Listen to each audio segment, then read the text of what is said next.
하나님 말씀 창세기 2장 1절부터 3절까지 우리 같이 한 목소리로 합독하겠습니다. 시작. 천지와 만물이 다 이루어지니라. 하나님이 그가 하시던 일을 일곱째 날에 마치시니 그가 하시던 모든 일을 그치고 일곱째 날에 안식하시니라. 하나님이 그 일곱째 날을 복되게 하사 거룩하게 하셨으니 이는 하나님이 그 창조하시며 만드시던 모든 일을 마치시고 그날에 안식하셨음이니라. 아멘. 우리가 창세기 1장에 있는 하나님의 창조의 내용을 살펴봤는데요. 창세기 1장에 하나님께서 시작하신 창조의 마지막이 오늘 지금 우리가 읽은 2장 1절에서 3절, 이 안식일이라고 하는 그 결론입니다. 창세기 1장을 우리가 해석하고 창세기 1장을 접근할 때에 사실 하나님이 이 세상을 어떻게 창조했고 이 세상은 어떻게 시작이 됐는지 그런 우주 생성론이라든지 그리고 우주론 이런 관점으로 접근을 하는데 사실은 창세기뿐만 아니라 고대 근동지방에 있었던 모든 창조 이야기들은 그런 목적으로 세상이 어떻게 창조되었는지를 설명하기 위한 목적으로 기록된 것이 단 한 군데도 없습니다. 그리고 창세기 1장의 기록 목적도 역시 하나님이 세상을 어떻게 창조했는지, 우주가 어떻게 생성됐고 이 땅이 어떻게 만들어졌는지를 설명하려고 기록된 책이 아니란 말이에요. 그 관심이 하나도 없습니다. 창세기 1장은 이스라엘에게 그들의 하나님, 그들이 섬기고 그들이 순종해야 되는 그 하나님이 누구인지를 소개하기 위해서 디자인되고 그 하나님을 소개하기 위해서 묘사를 하고 있는 거예요. 따라서 창세기 1장을 읽으면 창세기 2장 1절에서 3절에 나와 있는 안식일, 여호와께 대한 찬양과 예배를 뜻하는 것인데, 안식일은 예배를 우리에게 상기시켜 주는 건데 마지막은 그 하나님께 대한 예배로 끝맺는 겁니다. 그러니까 우리 하나님이 도대체 어떤 분이신지를 설명하고 있는 게 창세기 1장이지 하나님이 실제로 세상을 어떻게 만들었고 이 우주는 어떻게 생성이 됐는지를 설명하는 게 아니라는 말이죠. 창세기 1장에 나와 있는 여호와 하나님, 이스라엘의 하나님은 어떤 분으로 묘사되고 있냐? 그때 당시에 있었던 다른 신들과 비교해 봤을 때 정말로 상상할 수도 없고 믿을 수 없을 최상의 하나님, 최상의 관점들이 등장을 하는 겁니다. 엘로힘이라고 하는 하나님, 이스라엘의 여호와라고 하는 그 하나님은 모든 신들과 비교할 수 없는 정말로 참신이구나, 정말로 다른 신들은 견줄 수가 없구나 라고 하는 것을 이 창세기 1장에서 쭉 설명을 하고 있는 거란 말이죠. 그래서 하나님에 대한 하이뷰, 최상의 관점을 지금 소개하면서 너희들이 지금 섬기고 너희들을 지금 케어하고 있는, 보호하고 있는 하나님은 바로 이런 분이다 라고 소개를 하고 있는 거예요. 이 사실을 우리가 어디에서 볼 수 있냐면 첫 번째로 하나님의 왕권이 그 어떠한 혼돈의 세력도 절대로 대적할 수 없는 절대적인 주권과 능력을 가지고 있다라고 하는 점에서 창세기 1장 전체에서 볼 수 있는 겁니다. 하나님은 혼돈의 세력에 대한 완전한 컨트롤, 그리고 완전한 하나님께서 절대 주권으로 가지고 그들을 완전히 제압하고 있는 것들을 볼 수가 있습니다. 참 왕이고 참 권력, 참 권세를 가지고 계시기 때문에 그 혼돈의 세력은 하나님의 말씀 한마디에 전부 다 지배되고 거기에 순종할 수밖에 없다라는 것을 보여주죠. 따라서 고대 근동지방에 있는 다른 창조 이야기와 다르게 창세기 1장에서는 하나님을 대적하는 혼돈의 세력들에 대한 묘사들이 전혀 등장하지 않는 것 같고, 그리고 하나님께 대적하는 그 세력들이 전쟁을 일으킨다 이런 것들 자체가 아예 배제되어 있는 겁니다. 다른 모든 고대 근동의 신들은 그 창조의 과정에서 혼돈의 세력과 힘겹게 싸우고 겨우겨우 이기는 그런 존재였단 말이죠. 근데 우리가 섬기는 엘로힘, 우리가 섬기는 여호와 하나님은 절대로 그런 존재들과 싸움할 수 있을 레벨이 아니라는 거죠. 참 하나님은 말씀 한마디로 그 모든 것들이 다 순종하고 하나님의 모든 컨트롤 아래 움직이게 되는 존재에 불과하다라는 것들을 보여주고 있는 겁니다. 하나님께서 이 세력들과 전혀 전쟁을 하지 않는다는 사실이 현대인들에게 있어서는 별로 놀랍지 않지만, 그때 당시에 있었던 모든 고대 근동 사람들이 읽을 때에는 너무나 놀라운 메시지를 담고 있다는 거죠. 혼돈의 세력은 오경 전체에서 하나님의 완전한 지배 아래에 있습니다. 그리고 이것은 성경 전체를 흐르고 있는 흐름이에요. 우리가 요새 계시록을 보고 있지만 계시록에서도 하나님을 대적하는 대적자들, 하나님을 대적하는 용, 짐승, 거짓 선지자들, 그들 전체가 다 하나님이 허락해주고 하나님께서 권세를 줬기 때문에 할 수 있는 거지, 하나님의 지배를 벗어나서 자기네들이 하나님을 대적해서 하나님의 뜻을 거슬려서 하는 것들이 하나도 없다라는 것을 지금 창세기 1장에서도 보여주고 계시록에서도 분명하게 그 사실을 보여주고 있는 겁니다.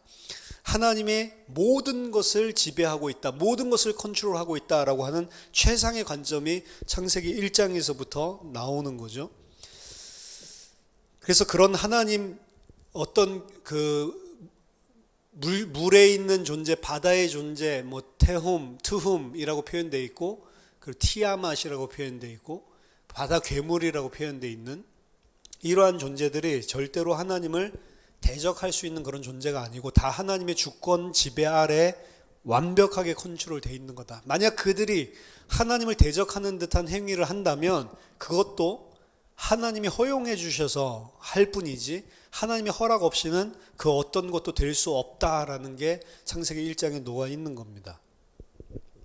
두 번째는 그 하나님을 생명을 주는 자로 묘사를 하고 있는 거예요. 창세기 1장 전체에서 생명을 주는 자라고 하는 것이 바로 고대 근동지방에서의 로얄 모티브입니다. 왕만이 할 수 있는 그런 주제, 모티브란 말이에요. 왕들은 생명을 줄 수 있다라고 생각을 했어요. 따라서 위대한 왕에게는 두 가지 특징이 있는데요. 그 특징 중에 첫 번째는 대적들을 무찌르는 것이 위대한 왕이고, 고대 근동지방에서요. 또 다른 두 번째 특징은 항상 위대한 왕은 식물을 심는 겁니다. 이상하죠? 위대한 왕은 항상 식물을 심어요. 그래서 고대 바벨론의 공중정원이라든지 이런 최고의 왕은 항상 자기의 정원을 가꾸는 겁니다. 그리고 그 척박한 고대 근동 생각해 보세요. 모래 사막 같은 그런 땅에 엄청난 생명을 불어넣을 수 있는 능력, 그게 왕에게 있다는 걸 과시하는 게 그런 바벨론의 공중정원이라든지 이런 동산들을 만드는 겁니다. 그래서 창세기에서 지금 에덴 동산을 만드는 게 이제 2장에서 등장을 하죠. 그런 게 다 로얄 모티브란 말이에요. 위대한 왕은 항상 동산을, 그리고 정원을 만드는 거예요. 그래서 솔로몬도 솔로몬 정원을 만드는 겁니다. 솔로몬이 생명을 주는 자, 위대한 왕이라는 것들을 그런 모티브가 표현을 하고 있는 거예요. 세 번째, 그리고 가장 중요한 이 하나님에 대한 부분은 오늘 우리가 읽은 2장 1절에서 3절에 나와 있는 사베스, 안식에 대한 부분입니다. 하나님의 휴식에 대한 아이디어입니다. 고대 근동지방에서 안식을 취한다, 휴식을 취한다라고 하는 것은 두 가지를 의미를 하는데 두 가지가 서로 정반대예요. 한편으로는 쉰다라고 하는 것은 무기력하고 힘이 없는 무능함을 설명하는 거예요. 따라서 엘리야가 갈멜산에서 거짓 선지자들이랑 싸울 때 너희 신들이 지금 뭐 하냐, 피곤해서 조나보다 자나보지 막 이런 식으로 막 비웃잖아요. 그러니까 신이 휴식을 취한다라고 하는 개념 자체가 무능하고 무기력하고 사람처럼 어떤 한계가 있다라고 하는 거죠.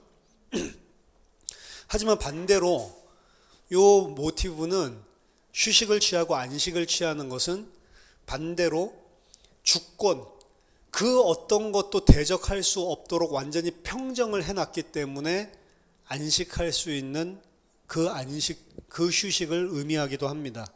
따라서 그 어떤 것도 절대적으로 저항할 수 없는 상태가 됐을 때 왕은 휴식을 취할 수가 있는 거예요. 안식을 취하는 거예요. 그러니까 창세기 1장을 쭉 끝내면서 마지막에 안식을 취했다라고 하는 것은 하나님이 계획하시고 뜻하시는 그 주권 가운데 모든 게 다 완벽하게 컨트롤되고 평정됐기 때문에 하나님께서 휴식을 취하는 것입니다.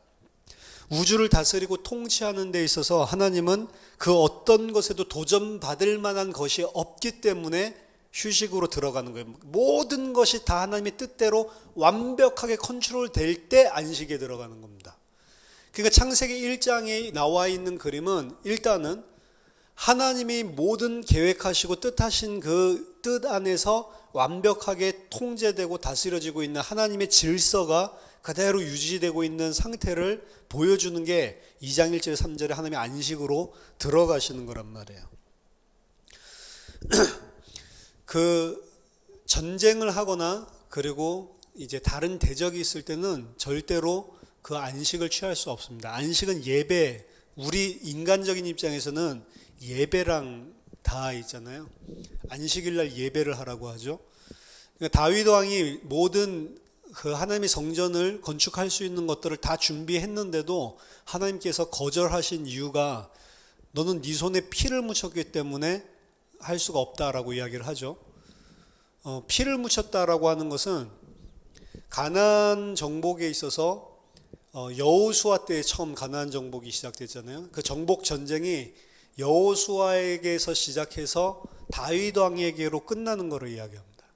정복 전쟁이 언제 끝나냐면 다윗 왕 때 끝나는 거예요. 다윗 왕 때 그 다윗이 차지한 영토 경계들을 보면 하나님께서 주시겠다고 약속하신 모든 땅들을 다 온전하게 차지할 때가 다윗 왕이란 말이에요. 그래서 모든 그리고 이방 민족들을 다 제압을 완벽하게 해 나가죠. 근데 다윗 왕 때에는 하나님께서 그 정복 전쟁 기간 가운데 있기 때문에 다윗은 성전을 지을 수 없다라고 하는 게 네 손에 피가 묻었기 때문에 성전 지을 수 없다라고 하는 겁니다.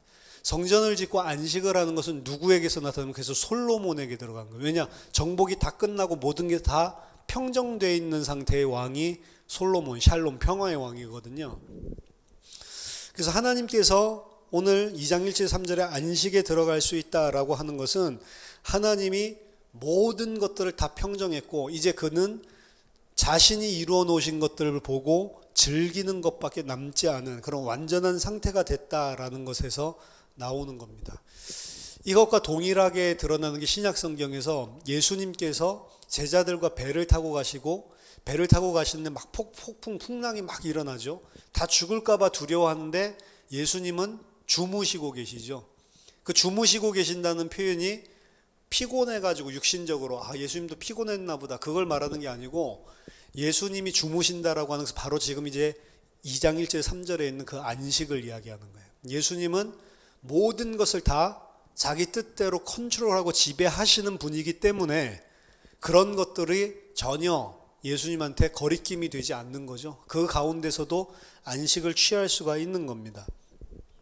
그래서 예수님이 폭풍을 일어나셔서 말 한마디로 꾸짖고 잠잠케 하시죠. 그것들이 이제 창세기 1장에서 이 기품의 세력을 하나님께서 말로 한마디로 잠재우시는 그런 창조 사건과 똑같은 이야기를 하고 있는 겁니다.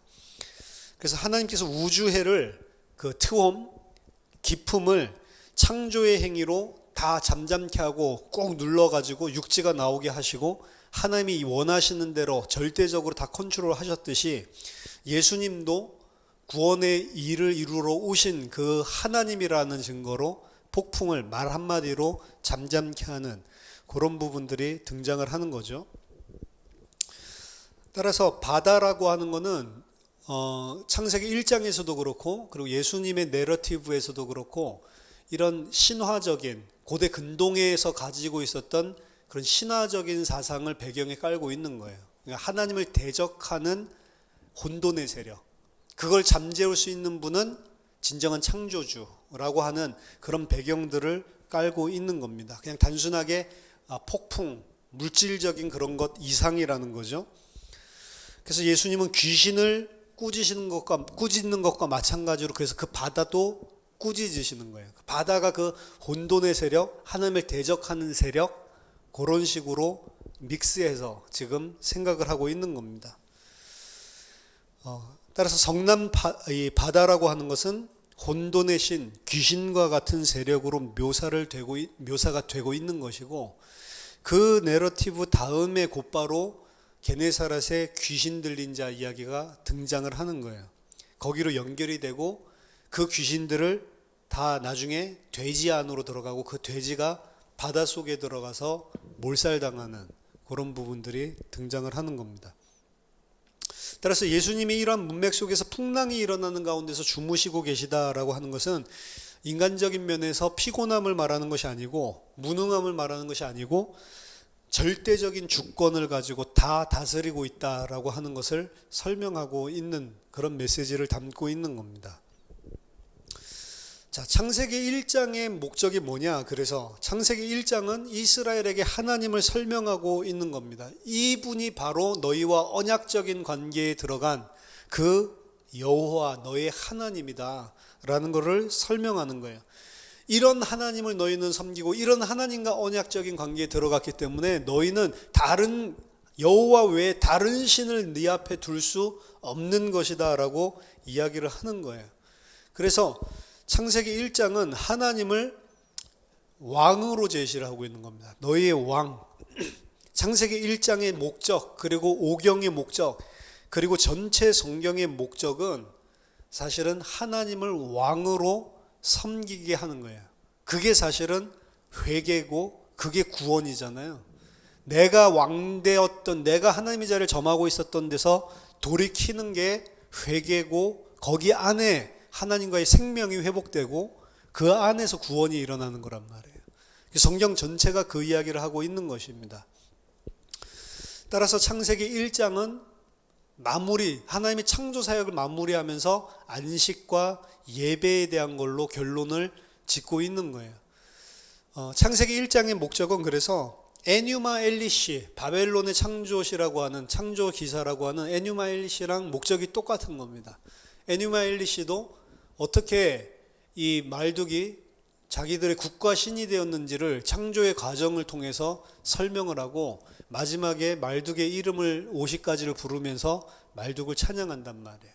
뭐 우리로 치면 막 여호와 니시, 여호와 라파 뭐 이런 식으로 자기의 신을 여러 가지 50가지 이름을 통해 가지고 막 찬양하는 송영으로 끝나는 겁니다.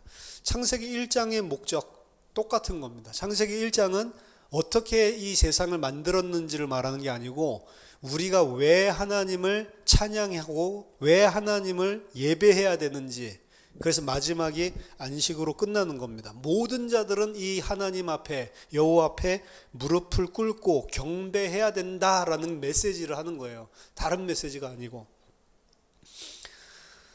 에뉴마 엘리시의 모든 신들이 최고의 왕으로 옹립하는 것으로 결론을 맺고 있는데, 그 말뚝은 사실은 창세기 1장에 나온 하나님과 비교할 수 없는 비교할 수 없는 신이거든요.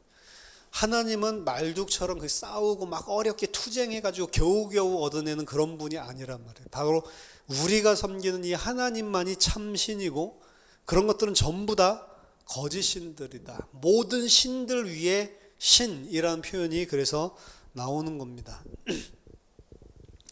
그래서 우리는 창조 이야기를 과학적인 목적을 위한 이야기로 만들어서는 안 되는 거예요.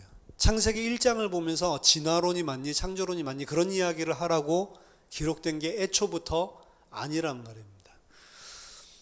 하지만 오늘날 많은 사람들은 창세기 1장을 접근하면서 그런 관점으로 접근을 하고 있거든요.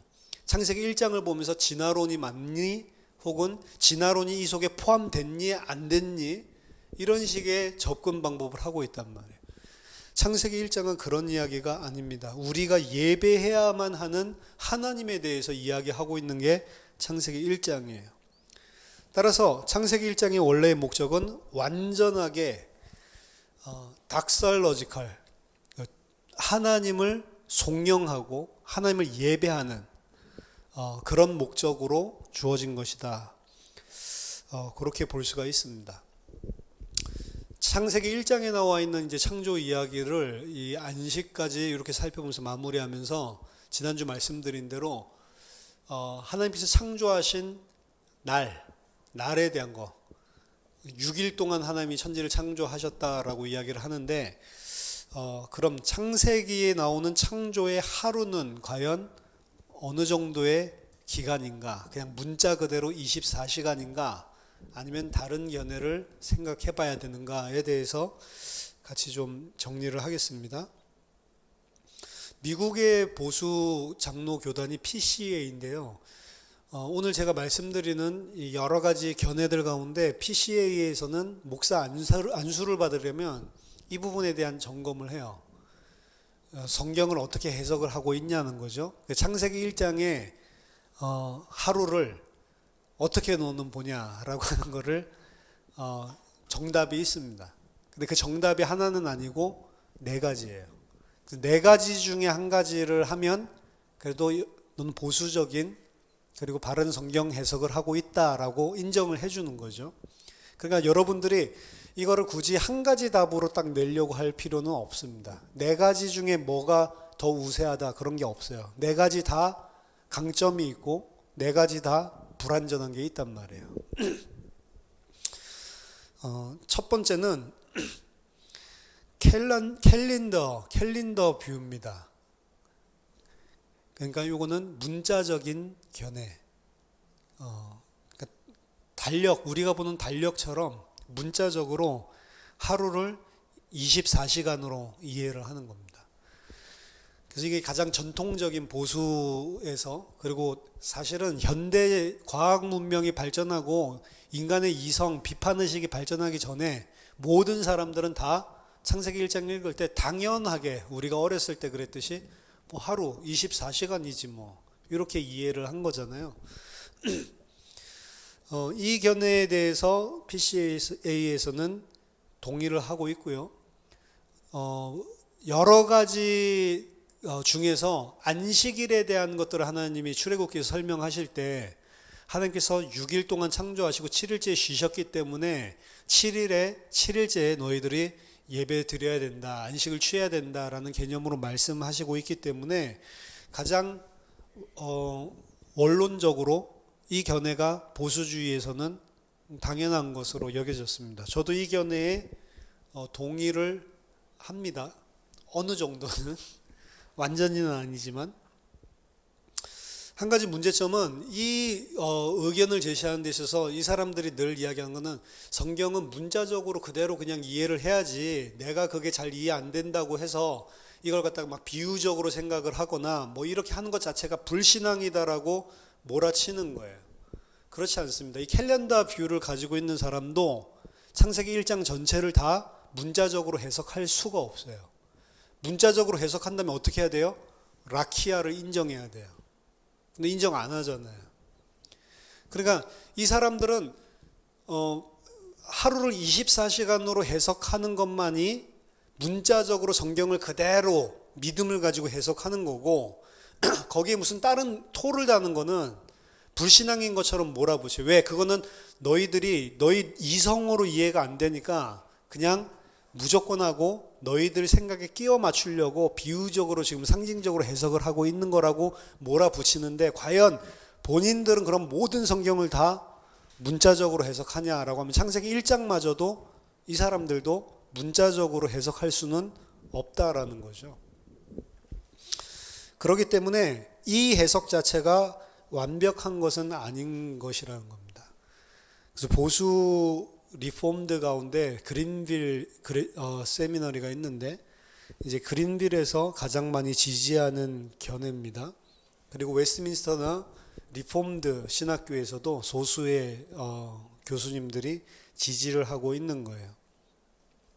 하나님이 세상을 문자적으로 6일 만에 창조했다라고 이해를 하고 그렇게 가르치는 겁니다.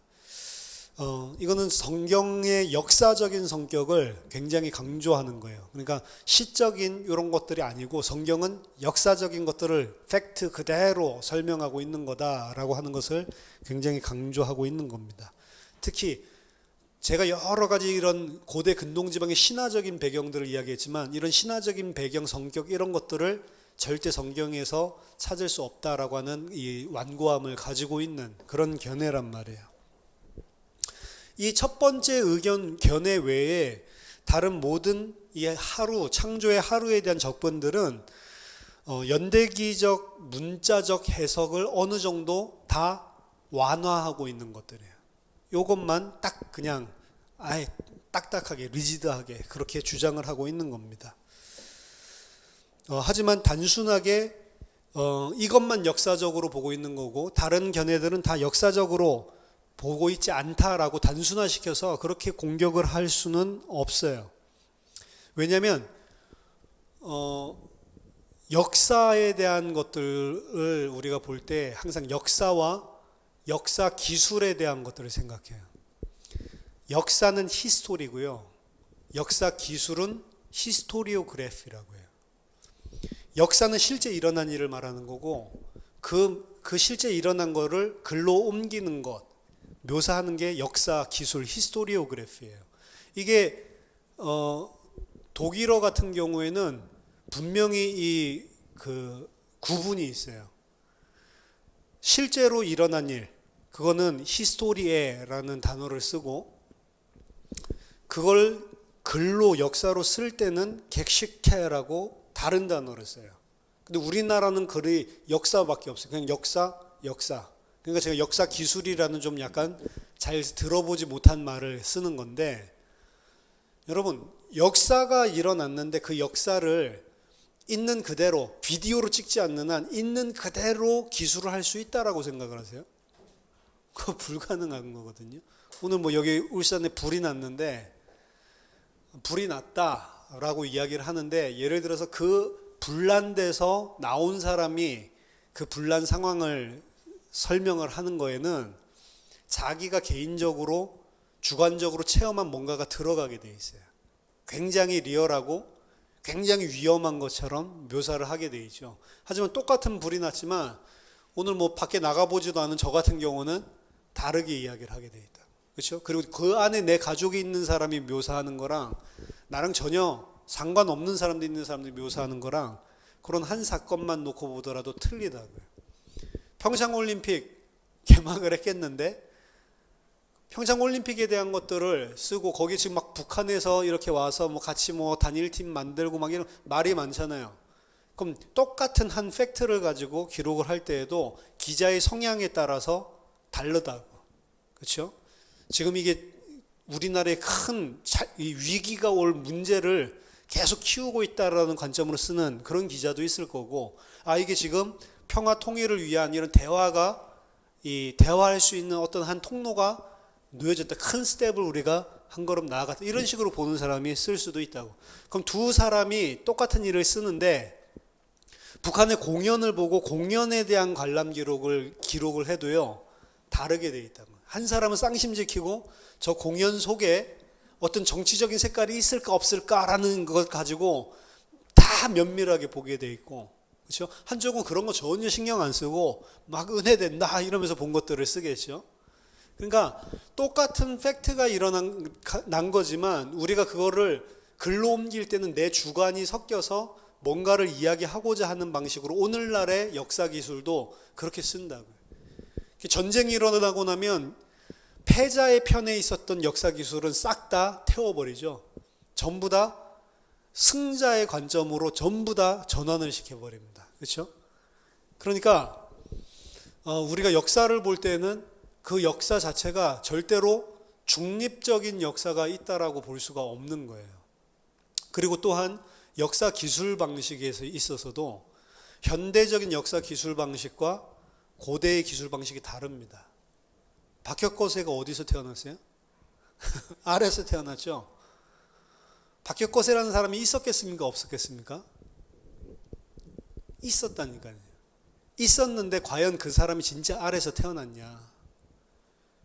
주몽, 뭐 우리나라도 태어난 모든 이런 것들을 보면 뭐 환웅도 그렇고 모든 것들이 다 신비롭게 이 각색을 하는 부분들이 있어요. 태어날 때 무슨 뭐 별이 뭐 떨어지고 그리고 뭐 태어날 때 뭐 여기 비늘 같은 것들 막 달고 태어나고 날개 같은 거 그 말도 안 되는 거죠. 그런 사람이 어디 있어요.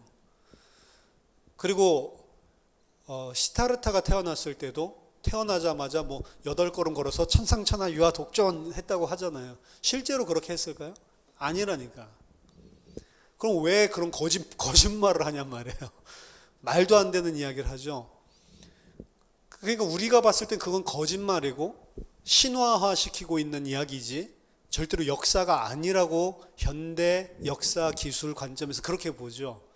근데 고대 시대 때 우리나라 포함해서 모든 시대, 고대 시대 때에는 그렇게 위대한 인물에 대해서나 그리고 자기 나라에 대해서 설명을 할 때 이런 신화적인 요소를 가지고 설명하는 것들이 되게 역사 기술하는 그들만의 방식이었단 말이에요.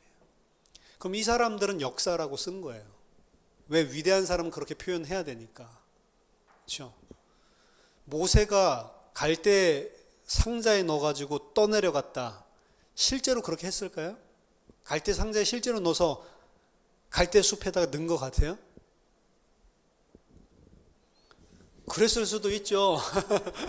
그랬을 수도 있는데 진짜로 우리가 뭐 이집트의 왕자 영화 보듯이 그럴 수 있는데 그런 것 자체도 의심적인 부분들이 많아요. 왜냐? 그때 당시에 왕들 중에 한 나라를 통치하고 한 나라를 해방시키고 위대한 왕들 중에 그 항상 갈대 상자 속에 들어가서 강물에 떠내려가는 사람들이 너무 많기 때문에. 왜 그런 거짓부렁을 할까요?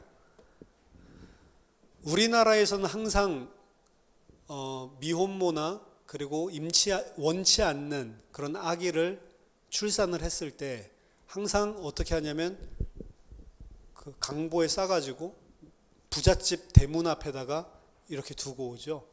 그 부잣집 사람이 맨날 나오는 애기 울음소리가 들려서 쳐다보니까 입양되죠. 그럼 진짜로 그렇게 하는 사람들이 있냐? 있죠. 하지만 어머니에게서 버림받은 아이를 표현할 때 그런 식으로 그냥 사용하는 경우도 있단 말이에요. 실제로 엄마가 그렇게 강보에 싸가지고 그렇게 대문 앞에다가 두지 않아도 너 원래 우리 대문 앞에 있어서 주워왔다 라고 이야기를 할 때 실제로 그렇게 문자적으로 그런 일이 없어져도 버림받은 아이라는 표현을 할 때 항상 떠오르는 문학적인 어떤 감성이란 말이에요. 우리가 사용하고 있는. 그런 것들이 많다는 거죠. 우리가 생각하는 현대적인 역사 기술과 고대 근동지방에 살았던 사람들이 생각하는 역사 기술이 다르단 말이에요. 우리의 관점에서 보면 이거 신화예요.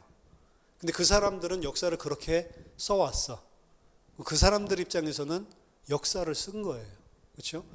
그러니까 역사냐 신화냐라고 하는 이 구분점에 있어서도 사실은 우리가 말하는 현대적인 역사에 대한 정의인가 아니면 고대 근동지방에 있었던 사람들이 정의하는 역사의 정의인가를 생각해 봐야 돼요. 우리가 생각할 때는 신화 같아도 그 사람들에게는 역사를 쓴다고 그런 식으로 늘 쓰던 대로 썼을 수가 있는 거죠. 당연히. 따라서 첫 번째 접근법은 날이라는 단어를 그냥 그 표면적인 가치, 그냥 페이스 밸류 그대로 받아들였습니다. 하지만 이 페이스 밸류라고 하는 것들 자체가 사실은 우리가 가지고 있는 어떤 현대적인, 문화적인, 우리가 일상적으로, 일반적으로 가지고 있는 그 커먼 센스, 일반 상식적인 그런 현대인의 일반 상식적인 측면에서 뭐 하루라고 하는 것은 24시간이니까 당연히 그렇게 받아들여야지라고 한 겁니다. 하지만 그렇게 받아들인 것 자체, 그게 뭐 당연히 상식이지라고 생각했던 그 상식이 현대적인 관점에서의 상식인가 아니면 고대인에게 있어서 상식인가라는 부분들을 생각해 볼 수가 있는 거죠. 또한 이런 것들이 언제나 그렇게 해석하는 사람은 다 문자적으로 그렇게 접근을 하고 있냐 텍스트를 보면 아까 전에 말씀드렸듯이 우주해라든지 그리고 실제 그 궁창이라든지 이런 부분들을 문자적으로 받아들일 수가 없는 거죠. 따라서 이 부분은 굉장히 그것이 정말로 믿음을 가지고 해석한다라고 생각하고 저렇게 문자적으로만 해석해야지라고 생각을 하지만 그것 자체가 믿음을 증명해 주는 것도 아니고 그것 자체가 진짜로 그 사람은 모든 걸 다 문자적으로 해석한다. 그거를 이야기하는 것도 아닙니다. 따라서 그걸 근거로 문자적으로 해석하지 않는 것은 다 무슨 자유주의자야 이런 식으로 몰아붙일 수가 없는 거라고요. 자, 두 번째 뷰입니다. 두 번째 뷰는 day age view라고 해요. day, 하루를 age, 한 긴 시대로 보는 거죠. 이 뷰를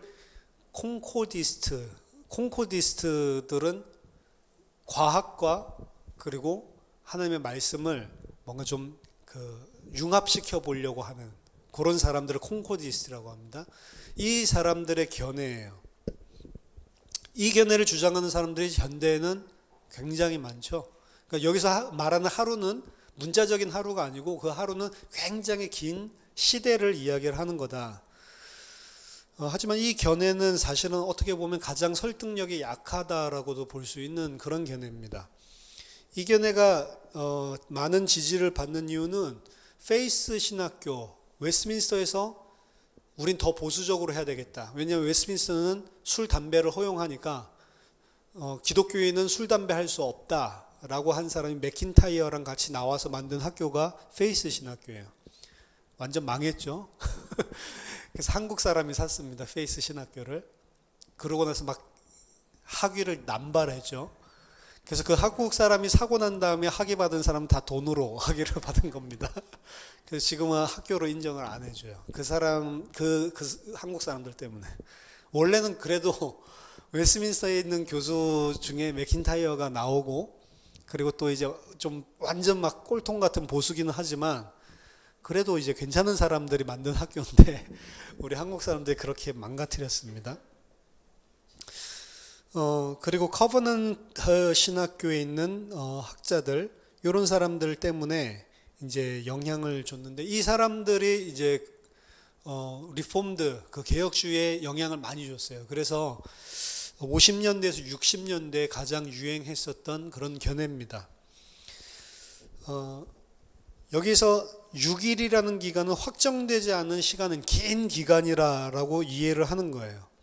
근데 이제 이게 왜 제일 약하냐면 문자적으로 그냥 우리가 본문을 보면은 이게 진짜로 막 해가 뜨고 지는 그런 긴 기간을 갖다가 하나님이 하루라고 이야기를 하고 있나?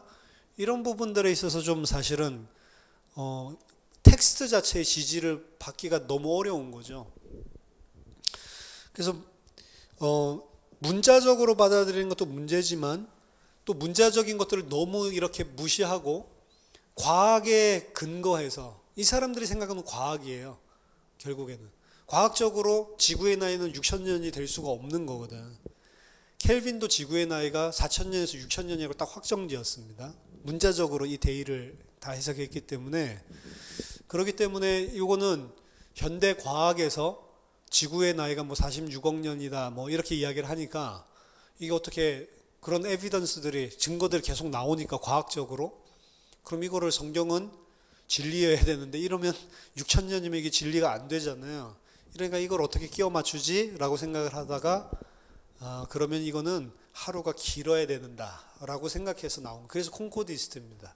과학과 하나님의 말씀을 서로 융합을 해서 결론을 도출하려고 하는 거죠. 따라서 성경과 과학 모두를 다 다루려고 했는데 과학도 제대로 못 다루고 성경도 제일 못 다룬 견해가 두 번째 견해다라고 볼 수가 있습니다. 그리고 세 번째가 framework interpretation, 그러니까 틀로 보는 거예요. 틀로 해석하는 거. 제가 조금 소개를 해드렸죠. 메러디스 클라인이 이야기를 먼저 했고요.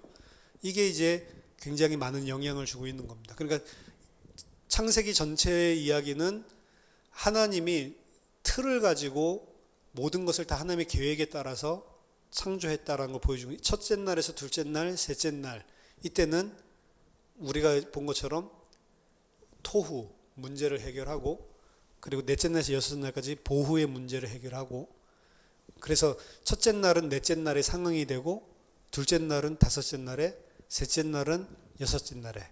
그래서 이런 문학적으로 이런 틀로 전체 이야기를 진행하고 있는 것이지, 그게 실제로 그렇게 일어났다라는 이야기가 아니다. 이 틀로 진행하는 것들 속에서 하나님이 창조에 대한 하나님의 주권성, 절대성, 이런 메시지를 담고 있는 신학적인 메시지를 담고 있는 거지, 그걸 하나님이 실제 역사적으로 그렇게 첫째 날, 둘째 날에 이렇게 했다라고 보는 것은 아닌 것 같다라고 이야기하는 거예요. 따라서 메르디스 클라인이랑 그리고 푸테이토라고 하는 학자들이 처음에 주장을 했고, 이들에 의해서 굉장히 많은 영향력을 미친 것입니다.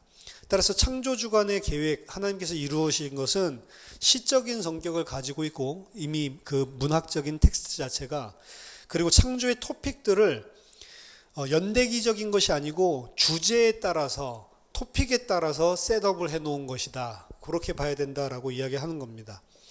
따라서 요미라고 하는 하루, 그 단어는 24시간을 의미하는 것이 맞지만 그 단어 자체도 은유적으로 사용되었다라고 보는 겁니다. 그래서 창조의 순서들은 실제로 창조의 순서가 연대기적으로 그렇게 하나님이 1일부터 6일까지 쭉 그렇게 진행을 했다는 것이 아니고 신학적으로 구성되어 있는 그런 메시지다라고 보는 거예요. 이 견해는 분명히 본문의 시적인 구조 그리고 틀, 그 문학적인 것들을 굉장히 잘 다루고 분석을 했어요. 하지만 한 가지 우리가 생각해 볼 것은 텍스트가 갖추고 있는 그 스트럭처, 그게 너무 완벽하단 말이죠. 이 사람들이 주장하고 있는 게. 실제로 그게 연대기적으로 그렇게 하면 안 되나 라고 하는 겁니다. 텍스트에서 너무 이렇게 잘 구성됐으니까 텍스트가 연대기적으로 일어난 걸 하는 게 아니고 지금 하나님에 대해서 설명하기 위해서 그렇게 구조를 짠 것뿐이야, 문학적으로. 이렇게 이야기를 했지만, 그럼 실제로 그렇게 하나님이 하면 안 돼요? 연대기적이랑 꼭 달라야 돼요? 연대기적으로 실제로 그렇게 한 거를 문학적으로도 그렇게 표현을 한 걸 수도 있잖아요. 근데 이 사람들은 너무 이거를 그런 건 아니야 라고 그냥 없애버린다는 거죠. 근데 제가 봤을 때 굳이 없앨 필요가 있나? 이런 생각을 하게 되는 겁니다. 실제로 일어날 수도 있는 거잖아요. 그렇게 연대기적으로도. 따라서 이런 부분들에 대해서도 우리가 조금 생각을 해봐야 됩니다. 하지만 이 사람들이 텍스트 자체를 보면서 이렇게 지금 텍스트가 전하고 있는 메시지를 정리한 건 굉장히 잘 정리한 거예요. 지금 이 세 번째 견해도 PCA에서 다 보수적인 해석으로 다 인정을 한 겁니다. 그리고 네 번째 Analytical Day 해석인데, Analytical이라고 하는 것은 유비적인, 그러니까 하루를 유비적인 날로 보는 거죠. 이 견해는 이 커버넌트 신학교의 잔 컬린스라고 하는 교수가 주장을 한 거고, 잔 컬린스는 지금도 살아서 가르치고 있고 책도 쓰고 있습니다. 이 사람이 가르치는 거고, PCA에서는 이 견해는 신학교 안에서 가르칠 경우에 받아들인다라고 한 거예요. 그러니까 일반적으로 교회 안에서 가르치지는 마라. 그렇지만 신학생들 정도의 수준에서는 뭐 이렇게 이해하는 것들은 전혀 믿음에 문제되지 않는다라고 이렇게 인정을 해준 거죠. 따라서 노예에 따라서 요걸 이 컬린스의 의견을 그대로 받아들인 노예들도 많이 있습니다. 그러니까 좀 영향을 주는 건데요. 이 견해는 이 컬린스가 자신이 만든 게 아니고 바빙크가 In the Beginning이라고 하는 책에서 쓴 것에 기초를 두고 이야기를 하고 있는 겁니다. 여기서 말하는 날들은 하나님의 일하신 날들을 의미한다라고 하는 거예요. 이 날들은 우리의 날들, 24시간 캘린더 뷰, 우리가 가지고 있는 날들과 아날로거스, 비슷하긴 하지만 반드시 그게 동일하지는 않다라고 하는 겁니다. 따라서 우리가 일하고 그리고 쉬고, 일하고 쉬고 이런 패턴들이 있죠. 우리의 일과 쉼의 리듬의 패턴을 따라서 그냥 그렇게 비슷하게 하나님의 창조 행위를 적어 놓은 것이다 라고 하는 겁니다. 그래서 텍스트에 의해서 지지를 찾을 수가 있어요, 이거는. 왜냐면 24시잖아요. 근데 어떻게 표현되어 있냐면, 날을 표현할 때 저녁이 되면 아침이 되니 이는 첫째 날이니라. 그럼 낮은 어디 있어요?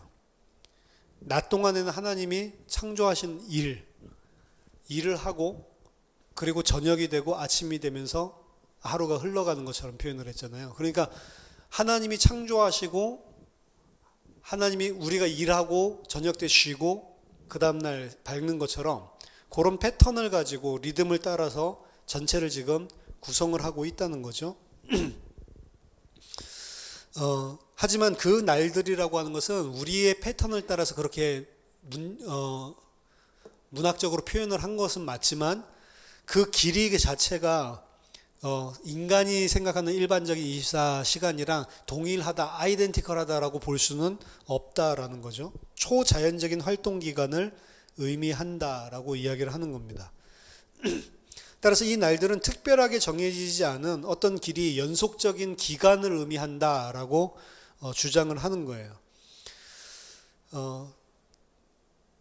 그래서 이 의견은 어느 정도 텍스트를 가지고 설명도 할 수 있고 그렇기 때문에 견해에 지지하는 사람들이 많고 노예도 인정을 하고 이렇게 하지만 어떤 면에서는 사계명을 이야기하는 거랑은 좀 안 맞는 거예요. 그러니까 그 안식일에 대한 규정.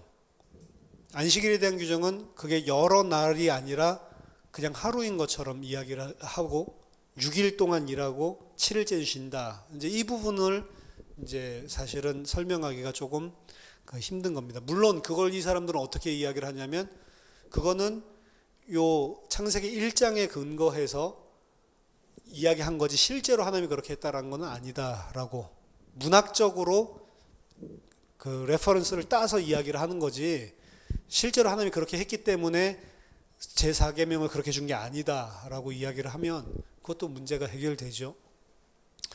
자, 여기 네 가지, 이 네 가지 중에 아무거나 하면 여러분들은 보수주의예요. 24시간을 그냥 문자로 믿든 대부분은 그렇게 믿죠. 평신도들이. 좋아요. 그렇게 믿으면 돼요. 그렇게 믿으면 되는데 저는 왜 이 네 가지 뷰를 소개해 드렸냐면 문자적으로 이렇게 해석하는 사람이 믿음 좋은 게 아니라고요. 그 사람도 믿음 좋지만 스트럭처로 해석하는 사람도 믿음 좋은 거고 이렇게 해석 문자적으로만 해석해야지 그게 성경을 믿음으로 받아들이는 거지 그렇게 생각하지 마시라고요. 근데 대부분의 우리 한국 사람들은 이게 24시간이 아니라고 이렇게 생각하면은 완전 불신자 취급을 해버린다니까.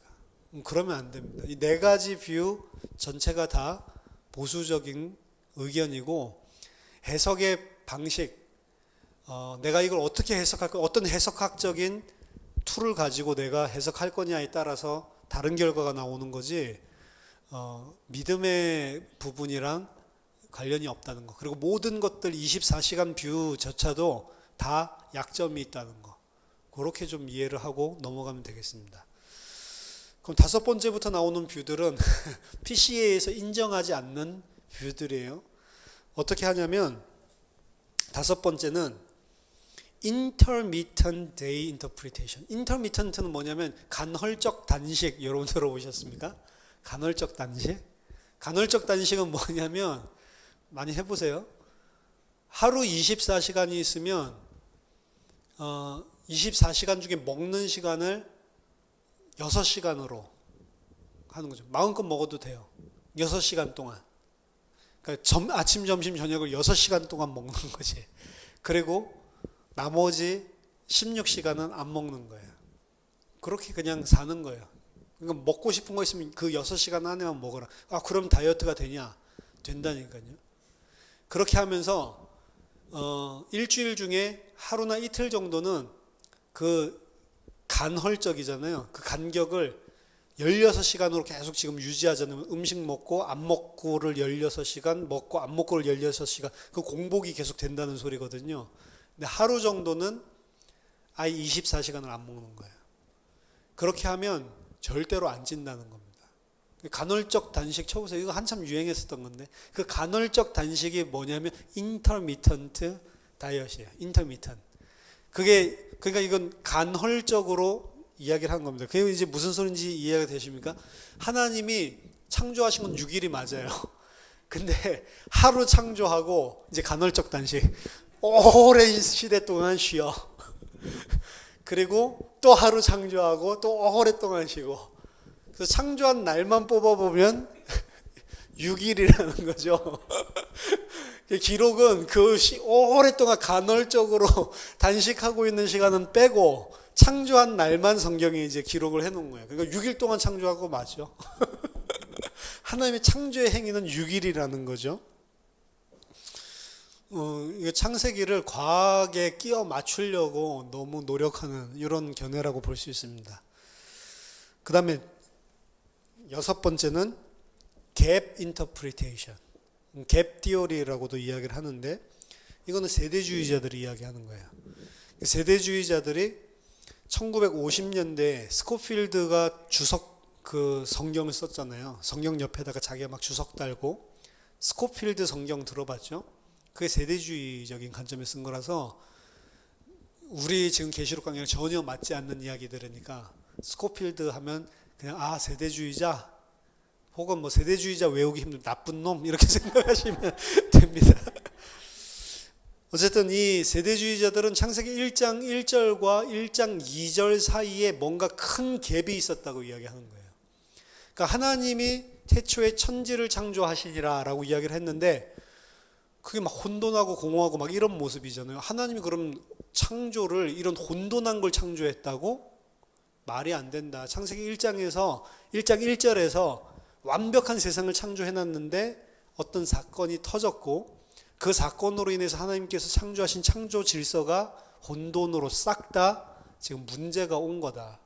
그러니까 창세기 3장 문제 이전에 창세기 1장 1절과 2절 사이에 문제가 있었다는 거죠. 여러분들도 들어보셨겠지만 그 사탄이 천상에서 타락하고 이런 문제를 거기서 만들었다라고 1장 1절과 1장 2절 사이에 불특정한 엄청나게 긴 그런 역사 시대가 있었다라고 이야기를 하는 겁니다. 이 기간 동안에 물론 공룡도 다 있었고요. 그리고 3번의 빙하기도 다 있었다는 거죠. 그리고 이제 인류는 이제 최근에 이제 6,000년 그때부터 이제 아담부터 시작해서 시작됐다. 이런 식으로 이야기를 하는 게 이런 갭 인터프리테이션입니다. 하지만 이거는 텍스트상의 문제가 있어요. 텍스트상에서는 하나님께서 천지를 창조했다라고 했을 때 이 사람들이 해석한 거는 대유법으로 하나님 모든 완전한 세상을 창조했다라고 이야기하는, 하늘과 땅을 가지고. 근데 그거 자체가 문제가 있습니다. 왜냐하면 제가 지난번에 1장 1절 하면서 말씀드렸듯이 천지를 창조했다, 만약 이거를 대유법으로 쓰려면 직접 목적어를 나타내는 at라고 하는 디렉트 마커, 직접 목적어를 표시하는 이거의 하나님이 천지를 창조했다라고 하는 이 직접 목적어 마커가 앞에 한 번만 나오면 텍스트상으로 가능한 거예요. 첫 번째는. 근데 분명히 창세기 1장 1절에서는 이 직접 목적어를 나타내는 at라고 하는 전치사가 하늘 앞에도 나와 있고 땅 앞에도 나와 있다.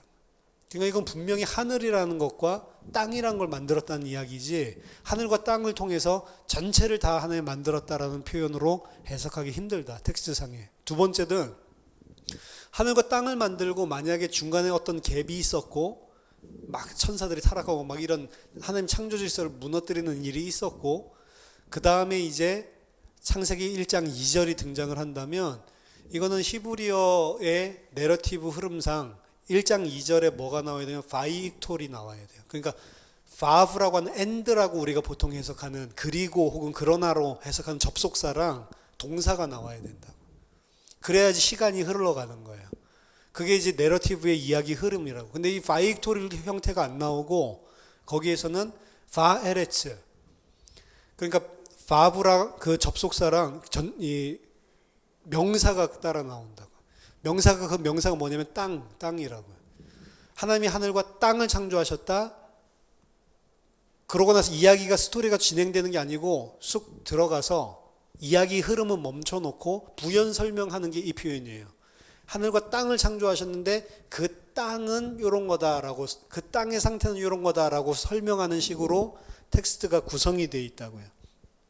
그래서 그거를 디스정티브라고 하는데 쭉 연결돼서 이야기 플로우가 흘러가는 게 아니고 디스정티브, 떨어뜨려 놓은 거라는 거죠.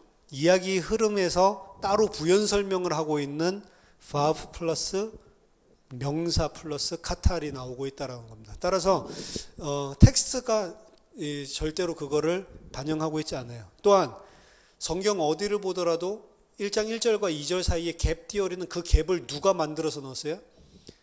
내가 만들어서 넣은 거지 성경에 어떤 뒷받침도 없어요. 그냥 뭐든지 막 다 끼워 넣는 거지 사실은. 그래서 성경이 뒷받침을 하고 있지 않다. 그래서 갭 띄어리는 뭐 굉장히 많은 사람들이 막 이야기하면서 막 이게 막 성경에 있는 거다라고 이야기를 하는데 내 상상을 그냥 갭에다가 집어넣은 거예요. 내가 그냥 필링 갭을 하고 있는 겁니다. 자, 7번째 계시의 날이라는 해석입니다. Days of Interpretation. 말하자면 30년대에서 50년대에 일어난 건데 이 창조의 날들은 실제 하나님께서 창조하신 그 연대기적인 날들을 이야기하는 것이 아니고 하나님이 모세를 불러서 계시를 하실 때 첫째 날에 내가 빛을 창조했다. 둘째 날에 내가 이렇게 하나님께서 계시하신 날들을 이야기하는 거다라고 하는 거죠. 와이즈맨이라고 하는 사람이 제기를 했습니다. 이게 모세가 하나님 계시하신 그 날들을 이야기하는 거다. 그리고 거의 모든 사람들이 미친놈 아니야 안 따르는 의견입니다. 한 명이 열렬하게 따랐어요. 그 사람이 도널드라는 사람인데 와이즈만의 아들입니다. 그 아버지와 아들 외에는 별로 신경을 쓰지 않는. 그 다음에 8번째 The Days of Divine Fiat. 하나님이 말씀하신 것, 그러니까 하나님이 말씀하신 데이라고 하는 거예요. 그거 좀 비슷한데 하나님이 6일 동안 말씀을 하셨지만 그것은 오랫동안 성취가 됐다라고 보는 겁니다. 근데 본문에서는 말씀하시고 바로 되는 것처럼 하고 그 다음 날로 넘어가죠. 그러니까 별로 우리가 신경 쓸 부분들이 아닌 것 같습니다. 그 다음에 9번째 세일 해머라고 하는 사람이, 이 사람은 유명한 사람입니다. 지금도 왕성하게 저술 활동을 하고 있고, 그리고 이 사람이 쓴 책들 보면, 펜타투옥에 대해서 쓴 책들 보면 굉장히 우리가 생각할 부분들이 많아요. 좋은 학자입니다. 세일 하면은. 이 사람은 이제 어떻게 보냐면 지금 창세기 1장 1절에서 말하고 있는 것은 일반적인 창조, 일반적인 시간들에 대한 언급을 하고 있는 거지만 창세기 1장 2절부터 이제 그 땅에 대해서 표현을 하면서 이제 창조 이야기를 하잖아요. 그 창조는 포커스가 그냥 일반적인 이 우주, 이 세상, 지구를 말하는 것이 아니고 약속의 땅으로 전환을 하고 있다라고 이야기를 하고 있는 겁니다. 따라서 그 이후에 나오는 모든 것들은 이스라엘의 약속의 땅을 준비하는 부분에 관한 묘사다라고 해석을 하는 거예요. 그래서 창세기 1장 1절은 단순하게 처음 창조할 때 하나님께서 하늘과 땅을 창조한 걸 묘사하는 것이 아니고 하나님의 유일한 창조 행위를 묘사한 거다라고 이야기를 하고 나머지는 전부 다 이제 하나님께서 팔레스타인 중심으로 이스라엘을 구속하는 그 이야기를 이야기하고 있는 거다. 창세기 1장은 전부 다 이스라엘과 팔레스타인 땅과 그 구속에 대한 이야기를 하고 있는 거지 이 세상을 어떻게 창조했냐는 1장 1절로 끝나는 거다라고 이 사람은 이야기를 하는 겁니다. 이 사람이 추구하고자 하는 것은 성경이 구속 역사책이다라고 하는 것을 표현하는데 포커스를 맞추고 있어요. 그래서 이 사람 책을 읽어보면 도움을 많이 받는다는 겁니다. 그리고 내러티브에 대해서 굉장히 연구를 많이 한 그런 사람이기 때문에 세일해머 책은 거의 다 모든 신학생들이 다 읽어보는 그런데 이 사람의 과연 창세기 1장을 그렇게 해석하는 게 텍스트 자체가 이야기하는 것들을 제대로 반영하고 있는 거냐라는 것들에 대해서는 이제 공격을 받는 거죠. 그래서 많은 사람들이 따르지는 않습니다. 우리는 창세기 1장 안에 뭔가 이스라엘의 이야기를 하나님께서 이미 내포해서 하고 있다, 구속 이야기를 하고 있다라고 하는 건 저도 동의를 합니다. 그리고 많은 것들이 이미 구속을 염두에 두고 이야기를 처음부터 풀어나가고 있는 거예요.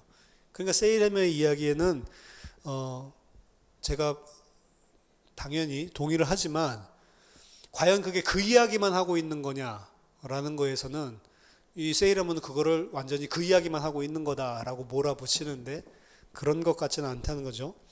은유적, 문학적으로, 이 신학적으로 하나님이 그 의미들을 구속을 넣어 놓은 거지 그것 자체가 지금 이스라엘 구원 이야기만 하고 있는 거다라고 보기에는, 일치시키기에는 조금 어렵다 이렇게 보는 겁니다. 마지막으로 Expanding Time Interpretation, 6일간의 창조가 150억 년과 동일한 시간이다 라고 그냥 이건 무조건 그냥 그렇게 믿어 라고 이야기하는 과학자들의 현대성의 복수라고 볼 수 있는 그런 이야기입니다. 자, 이 10가지를 봤는데요. 처음 4가지들만 여러분들이 생각을 하시면 되는데 어떻게 이해할 거냐? 저는 그 문자적인 24시간 이것도 굉장히 좋다고 보고, 그 다음에 문자적으로도 봐야 되지만 이게 스트럭처로 하나님께서 메시지를 주기 위해서 이렇게 하신 것들, 이런 부분들도 저는 강하게 받아들이는데 모든 해석들은 다 어느 정도 다 비유, 상징적인 해석을 하는 것들이 섞여 있다. 이걸 여러분들이 꼭 기억했으면 좋겠습니다. 우리는 문자적으로 해석한다고 해서 다 문자적으로 해석한다고 생각을 하지만 문자적으로 해석하는 사람들도 결국에는 어떤 부분에서 성경을 다 비유적으로 해석하는 영역이 존재하는 거예요. 따라서 우리는 이렇게 보든 비유든 저렇게 보는 비유든 우리는 성경을 볼 때 나도 비유적으로 해석하는 부분이 있다는 걸 인정해야 된다는 겁니다. 문자 그대로 믿어야지 성경은 막 이렇게 저렇게 그렇게 막 생각해서 믿는 거 아니에요. 그런 식으로 말하는 사람도 다 어떤 부분에서는 편의상 비유적으로 다 이해를 하고 있다라는 사실을 기억을 해야 된다고요. 단 우리가 그걸 항상 객관화시켜서 보지 못하니까 나는 그냥 문제적으로 해석하는 사람이야. 난 성경 그대로 믿어. 그냥 그렇게 말할 뿐이지 그대로 안 믿는다. 하나하나 일일이 따져보기 시작을 하면요. 중요한 것은 성경은 권위를 가지고 있죠. 성경은 창조에 대해서 우리에게 설명하고 있을 때 성경의 권위를 가지고 사실은 설명을 하고 있는 것입니다. 진리를 정확하게 말을 하고 있는 겁니다. 하지만 성경은 현대적인 방법을 통해서 그 창조를 이야기하고 있지는 않는 거예요. 그리고 그 관심도 사실은 없습니다. 아까 제가 하나님을 설명하고 하나님을 찬양하는 쪽으로 관심을 가지고 있는 거지 창조를 어떻게 했냐에 그렇게 관심도 없어요. 따라서 신화적인 묘사를 사용을 하고 있어요. 역사를 기술하고 있음에도 불구하고 그때 당시의 역사 기술 형태를 따르고 있습니다. 다르게 표현하자면 현대인의 관점으로 봤을 때는 되게 신화적이고 공상적으로 보이지만 허구는 아니라는 거죠. 그때 그 사람들이 표현할 수 있는 진리, 그 역사라고 하는 그 문학적인 툴 속에서 표현을 한 거지 거짓말을 하고 있는 것들이 아니라는 거죠. 그래서 이 속에는 사실과 공상이 어느 정도 합쳐져 있습니다. 그걸 우리가 어떻게 구분해야 되냐 알아볼 수 없을 정도로 완전하게 합쳐져 있어요. 물론 이 신화적인 이야기가 진리를 다 내포하고 있다는 것은 믿는 사람은 다 인정을 하는 겁니다. C.S. 루이스가 쓴 책들이 그렇거든요. C.S. 루이스가 쓴 책들은 전부 다 공상 판타지입니다. 그렇죠? 날니아 연대기 잘 알려진 거죠. 영화 때문에.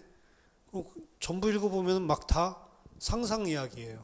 무슨 막 옷장 속으로 들어가서 무슨 어떤 나라에 가고 막 사자가 막 왕이고. 근데 C.S. 루이스 이야기를 성경 아는 사람이 처음부터 보면 지금 이 사람이 성경 이야기, 예수 그리스도 이야기하고 하나님 나라에 대해서 이야기하고 있구나라고 하는 거를 안다고요. 모르는 사람은 그냥 판타지 영화 하나 본 거지만 성경을 아는 사람이 보면 지금 이거 완전히 성경 이야기하고 있는 거네. C.S. 루이스가 공상책이기는 하지만 공상적인 부분들을 통해서 진리를 지금 이야기하려고 C.S. 루이스는 하고 있단 말이죠.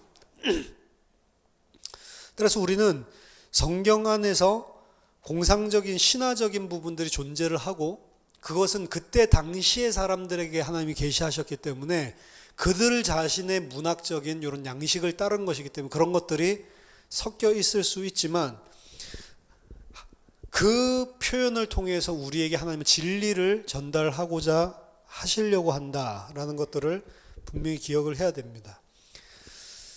창조의 이야기를 성경에서는 그래서 구속의 서론으로 이야기를 하고 있는 거지 다른 이유로 설명을 하고 있는 게 아니에요. 그런데 우리 지금 현대인들이 문제는 이 텍스트를 다가갈 때 구속의 서론으로 지금 우리에게 주고 있다. 성경이 진짜 주려는 진리 자체는 놓쳐버리고 이것이 어떻게 지금 우리가 현대 과학에서 이야기하는 우주 생성과 세상이 어떻게 창조됐고 시작됐는지를 설명하고 있느냐의 관점에서 접근을 하고 있단 말이에요.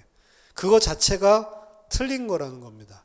그리고 성경이 만약에 세상이 어떻게 창조됐는지를 현대적인 관점의 과학과 만약에 유사하지 않다면 이 성경은 전부 다 신하고 허구고 역사적인 가치가 없는 거짓 진리다라고 매도해 버리는 거죠.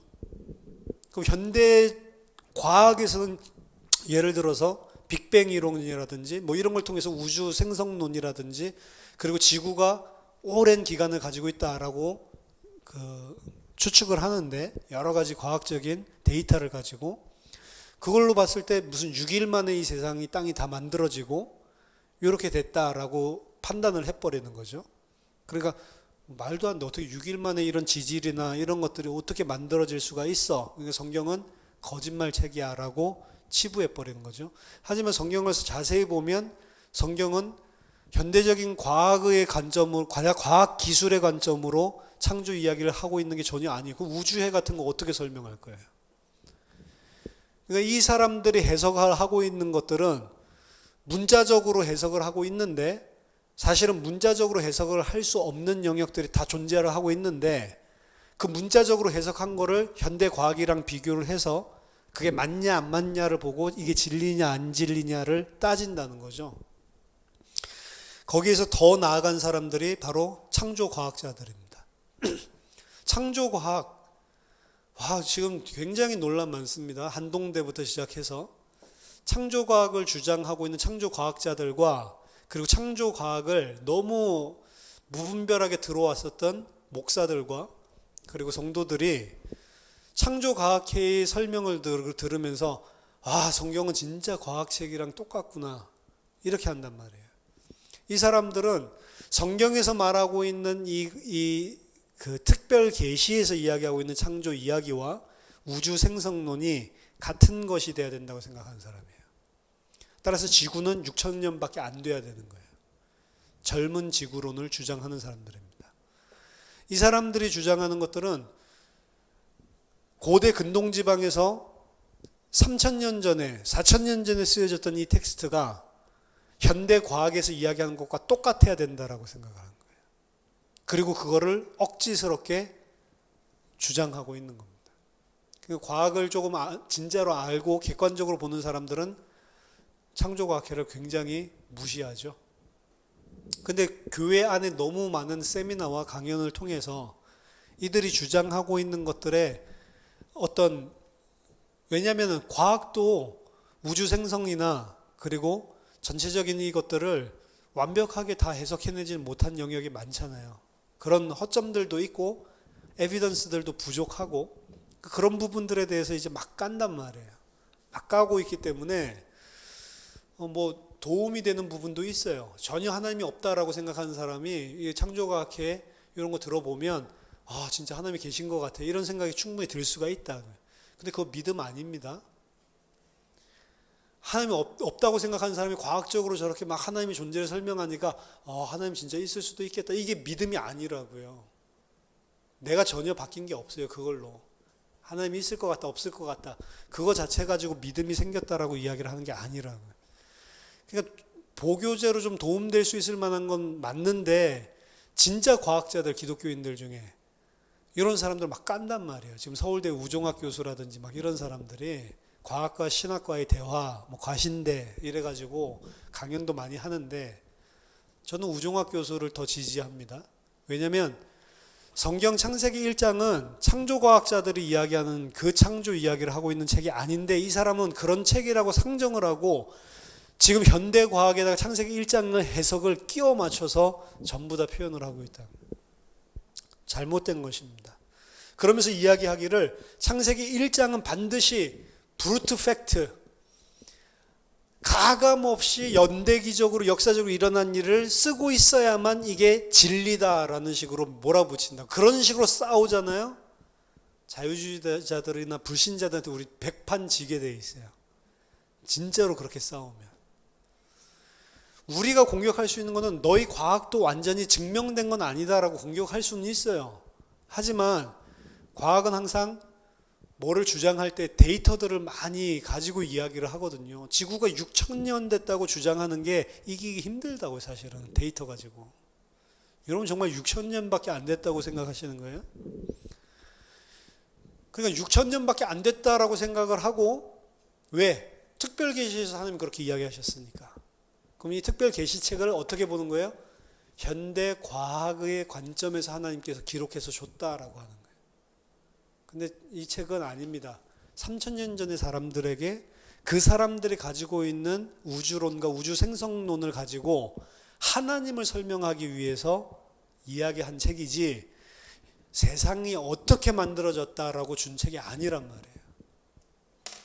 이게 현대 과학에서 이야기하는 거랑 좀 틀린다고 해도 아무 문제가 없는 책으로 우리는 받아들여야 된단 말이에요. 6일 동안 창조 좋습니다. 그렇지만 6일 동안 창조 안 했다 하더라도 문제가 없어야 된다니까. 문자적으로 6일 동안 창조 안 했다 하더라도 문제가 없어야 돼요, 여러분들은. 더 깊이 들어가 볼까요? 아담이 역사적으로 없었다 하더라도 여러분 아무 바더를 안 받아야 돼요. 그 정도로까지 성경이 무슨 책인지를 여러분들이 인식을 바꿔야 된다. 성경은 역사책이 아니고 브루트 팩트, 있었던 역사를 그대로 이야기하는 책이 아니라니까요. 성경은 뭘 이야기하는 책이 우리가 왜 구원받아야 되고 구원은 어떻게 해야지 받을 수 있는지 그 이야기를 하고 있는 책이지, 역사적으로 실제로 있었던 일들을 브루트 팩트라는 거는 아무 가감 없이 딱 비디오로 찍어놓은 그것처럼 그렇게 쓰고 있는 책이 아니라고요. 여기서 숫자 읽으면서 그럼 여기서 만약에 12,000명이 죽었다고 하면 딱 12,000명이 죽어야 돼요? 아니라니까. 그럼 성경이 거짓말이네요? 거짓말 아니라니까요. 그냥 어림수로 한 거라니까.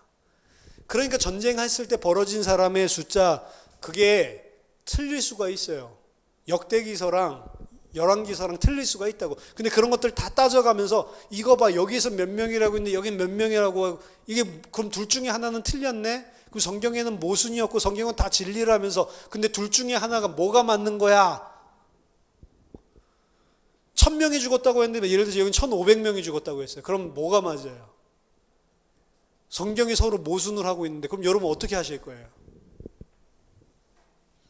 그럼 이게 역대기 기록이 맞는 거야? 사무엘상 기록이 맞는 거야? 둘 중에 하나만 맞는 거겠지? 이렇게 이야기하는. 그럼 어떻게 하는 줄 아세요? 할머니스트들은 1,000명이 죽었어. 근데 부상자들이 한 달 지나면서 5,000명이 더 죽었어. 그래서 앞에 책에서는 당장 그날 죽은 사람들 사상자 기록을 한 거고, 뒤에 책에서는 일주일 뒤에, 한 달 뒤에 죽은 최종 사망자를 기록한 거야. 맞거든요. 막 불나서 죽거나 대만에서 예를 들어 지진 나서 죽으면 첫날 나온 사망자 숫자랑 그 지진 다 끝나고 한 달 뒤에 나온 숫자랑 틀릴 수가 있거든. 그게 할모니스트들이 하는 거라고요. 만약 그렇게 이렇게 하모나이즈 시키지 않으면, 조화를 시키지 않으면 미치겠는, 이게 진리책이 아닌 것 같거든. 여러분 그런 걸로 시달리지 마시라고요. 그냥 다 어림수야. 원래 경찰 추산 숫자랑 집회 측 추산 숫자랑 엄청나게 틀린 거야. 집회 측에서는 10만 명 모였다고 하는데 경찰 추산은 항상 15,000명이야. 맞죠? 요즘도 그러잖아요. 그럼 브루트 팩트는 뭐냐고.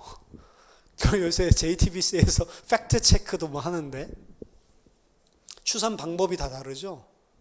어떻게 보느냐에 따라서, 그리고 또 내 심리, 경찰은 무조건 줄이고 싶어하는 심리, 집회에 참여하는 사람들은 불리고 싶어하는 심리, 그리고 추산하는 것도 최대 모여있는 때의 숫자 아니면 연인원 숫자, 이런 것들 때문에 다 틀려지는 거예요. 근데 뭔 틀렸다고 할 수가 있으면 기준이 다른 건데, 그러니까 그런 것들 가지고 성경의 진리니 아니니 이런 유치한 그런 식으로 영향받게끔 성경 인식을 해놨다고요. 사실은 보수주의에서. 여러분 사실은 아담 이야기가 역사적으로 없었다 하더라도 여러분들 괜찮아야 된다라고 하는 건 되게 충격적인 이야기 아니에요? 저 목사는 그럼 아담 역사적으로 안 믿는다는, 아니 믿어요. 근데 믿는데 그게 역사적으로 아담 없었어도 전 괜찮다고. 여러분 괜찮으십니까? 그거 괜찮아야 돼요. 그래야 성경 가지고 이런저런 이야기하면서 뭐를 갖다가 막 들이대도 성경은 원래 그런 책 아니야 하고 그냥 넘겨야 된다니까. 성경 보니까 오늘 창조 지금 막 빅뱅이 지금 밝혀졌는데 빅뱅이랑 틀리네. 빅뱅은 아직 이론입니다. 근데 빅뱅이 예를 들어서 이론이 아니고 이게 완전히 증명이 됐어. 그러면 여러분 어떻게 할 거예요? 이거 완전히 다 증명된 이 하나의 그 띠오리로 완전히 성립이 됐다. 그러면 흔들릴 거예요? 아니잖아요. 원래 성경은 그거 쓰는 게 아니야. 고대 근동지방이 가지고 있었던 사람들이 생각했던 창조 이야기를 가지고 하나님은 어떤 분인지 설명하고 구원을 설명하는 책이지, 지금 현대적인 그런 과학 이야기하고 있는 책 아니야. 그렇게 넘어가야 된다고요. 그렇죠? 그래서 세계관이 지금 충돌하고 있는 거예요. 우리의 성경을 볼 때는 우리 현대의 세계관을 무너뜨려야 돼요. 그리고 이때 당시 사람들이 가지고 있던 세계관 속으로 들어가서 그 의미가 원래 하나님이 주려고 하는 의미가 뭔지를 생각을 해야 된다. 그렇게 보지 않으면 우리는 시시때때로 나오는 에비던스들, 그런 것들이 생길 때마다 흔들린다고. 이 성경에 대한 계시의 자체를. 그래서 저와 여러분들이 하나님이 주신 이 성경 계시의 방법, 하나님이 자기 자신을 낮추셔서 우리가 이해할 수 있도록, 3000년 전의 사람들이 이해할 수 있도록 주신 게 성경이다. 이것만 제대로 가지고 있어도 그런 현대적인 우리들이 가지고 있는 역사 기술의 방법이라든지, 그리고 과학 기술, 과학 지식, 이런 것들에 있어서 흔들리지가 않는다고요.